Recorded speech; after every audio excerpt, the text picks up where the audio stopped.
primer problema tenés que hay un precio en la economía que vos lo tenés muy distorsionado. Ahora, eso no es gratis. Brecha significa también que tenés un exceso de demanda.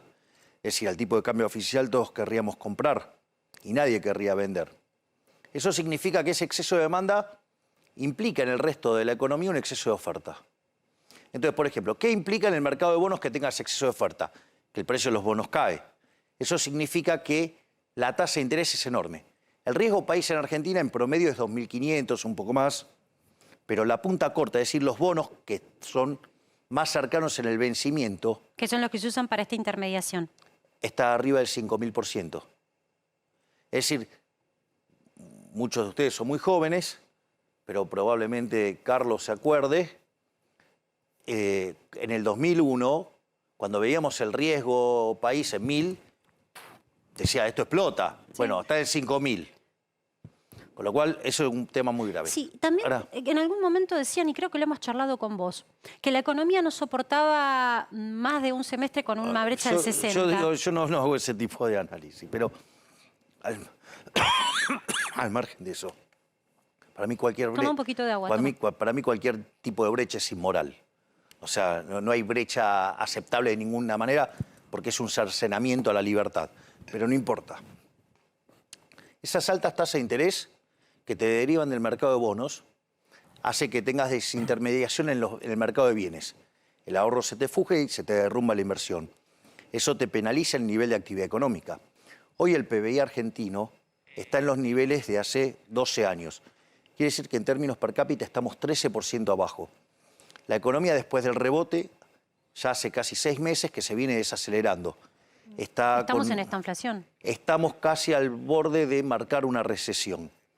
Por lo tanto, eso lo ves en el mercado de bienes, la contracara que es el mercado de trabajo. En el mercado de trabajo no se generan puestos de trabajo al margen de que además nuestros salarios medidos en dólares son miserables. Vos fíjate esto, porque esto no es trivial, porque esto te aumenta la cantidad de pobres y de indigentes. Y eso mete más presión en el gasto público para política social. Eso implica más expansión de la cantidad de dinero y vos tenés una explosión de pesos por todos lados y no tenés dólares para bancarlo, ya sea porque tenés pocas reservas internacionales netas o porque básicamente se te cayeron 20.000 millones de dólares por la sequía o porque el Banco Central le debe a los importadores 15.000 millones de dólares. Es decir, que vos tenés un problema de que te sobran un montón de pesos y no tenés dólares para hacer estas ridiculeces de estar controlando el tipo de cambio. Pero y entonces, Javier, según tus cálculos, ¿tiene que devaluar este gobierno? Esta gestión, no la próxima, que entiendo que tendrá que presentar un plan integral. ¿Plan integral de verdad o mentira? No, ahora quiero hablar del tuyo. No, bueno, el mío es un plan en serio, ¿no? Digamos, una mentira... Viste que lo que está pasando en Argentina es que lamentablemente vivimos en el cortísimo plazo. Entonces yo, por ejemplo, estoy pensando en la paritaria y hoy la paritaria es a 3 meses. Y para mucha gente es muy importante saber a dónde va a ir esto. Entonces, según tu mirada, ¿se puede esquivar antes del paso de mando una evaluación? Lo importante es esto. No es que el dólar suba. No, el peso se... Exacto, no, claro. Le mando un saludo a José Luis Esper, que no lo quise ayer importunar. No es que el dólar suba, no es que los precios suban, es que en realidad el peso es el que pierde valor. A ver, concretamente, el peso es la moneda del político argentino. Por ende, no puede valer ni excremento, porque esas basuras no sirven ni para bono, ¿ok? Eso es conceptualmente. Por eso el peso no vale nada, ¿sí? Por un, digamos, punto conceptual. ¿Cuál es el problema? El problema es que vos tenés una caracterización de la macro que están todos los elementos dados para que tengamos la peor crisis de la historia argentina. ¿Cuándo?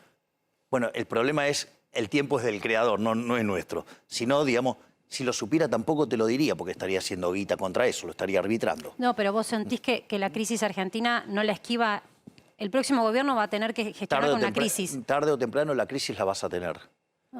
No sabes cuándo. Es inevitable eso. Es inevitable. ¿Por qué?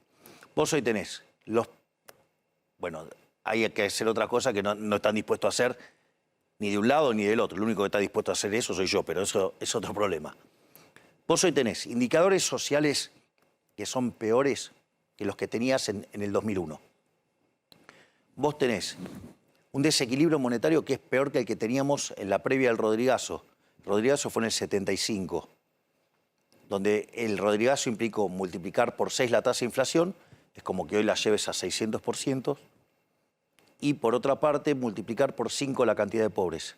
Ahora, ¿cuál es el problema? Hoy partimos de 40, 50% de pobres. ¿Cómo hacer Argentina pobre? No podés multiplicar por 5, no te da la matemática. Eso quiere decir que ahí tenés un despiole social enorme en puerta.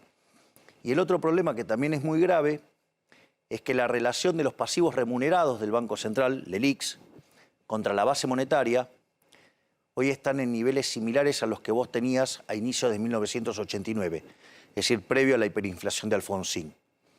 Entonces vos tenés toda esa configuración social y monetaria nefasta.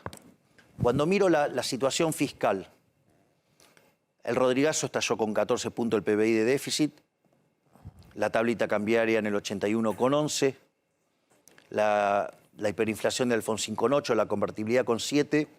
Hoy si yo tomo Nación y el cuasi fiscal estoy en 10. Es decir, estoy en zona de peligro. En todos los frentes que me estás mencionando estás en zona de peligro. Todo para un desastre.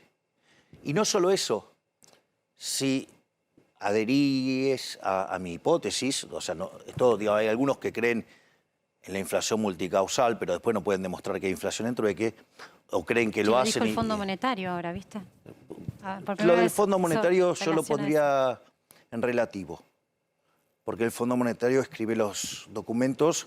Está haciendo política en el Fondo Monetario. Acorde. Hace rato. Exacto. Entonces, es una discusión que lo hace en un acuerdo con el Ministerio de Economía, lo que pone entonces puede poner cualquier estupidez, concretamente, dado los primates que tenemos manejando la economía. Con perdón de los primates, por favor.